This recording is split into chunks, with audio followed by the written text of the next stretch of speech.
बिस्मिल्लाहिर्रहमानिर्रहीम। मेरे मोहतरम भाइयों और मेरी प्यारी बहनों, अस्सलामु अलैकुम। आजकल हज की गहमा गहमी है। कुछ लोग माशाअल्लाह उनकी खुश नसीबी है कि वो लोग हज पर जा चुके हैं या जाने वाले हैं। कुछ लोग तमन्ना रखने के बावजूद हज पर नहीं जा सके। हज की ख्वाहिश तो हर मुसलमान के दिल में होती है और हज हर साहिब इस्तेताअत मर्द और औरत पर फर्ज है। कुछ लोग तो हसरत लेकर इस दार फानी से कूच कर जाते हैं, लेकिन उनका बुलावा नहीं आता।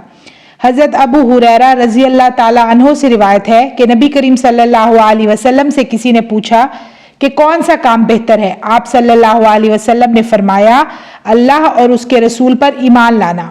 पूछा गया इसके बाद। आप सल्लल्लाहु अलैहि वसल्लम ने फरमाया, अल्लाह के रास्ते में जिहाद करना। फिर पूछा गया कि इसके बाद। आप सल्लल्लाहु अलैहि वसल्लम ने फरमाया, हज मबरूर। नबी करीम सल्लल्लाहु अलैहि वसल्लम ने यह भी फरमाया है, क्या तुम नहीं जानते इस्लाम लाना, हिजरत करना और हज करना पिछले गुनाहों को मिटा देता है। हज करना वाकई अल्लाह का बुलावा होता है।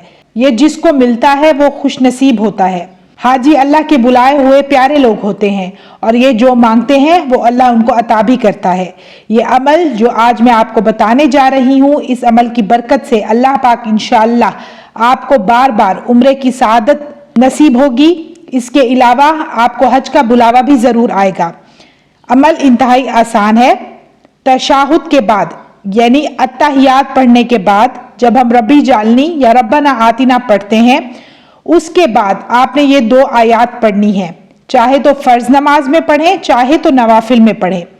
पहली आयत सूरतुल बकरा की 128 आयत का हिस्सा है, व अरिना मनासिकना व तुब अलैना इन्नका अंतत तव्वाबुर रहीम। दूसरी आयत सूरतुत तौबा की आयत नंबर 59 का हिस्सा है, व क़ालू हस्बुनल्लाहु सयुअतिनल्लाहु मिन फज़लिही व रसूलुहु इन्ना इलल्लाहि राग़िबून। इंशाअल्लाह इस अमल की बरकत से अल्लाह पाक ना सिर्फ आपको उम्रे पे बुलाएंगे, बल्कि इंशाअल्लाह आपको हज की सआदत भी नसीब होगी। बस खलूस से नियत होना शर्त है। तो व्यूअर्स, मुझे दीजिए इजाज़त। इंशाअल्लाह मैं फिर हाजिर होंगी। अपना ढेर सारा ख्याल रखिएगा, दुआ में याद रखिएगा। अल्लाह हाफिज़।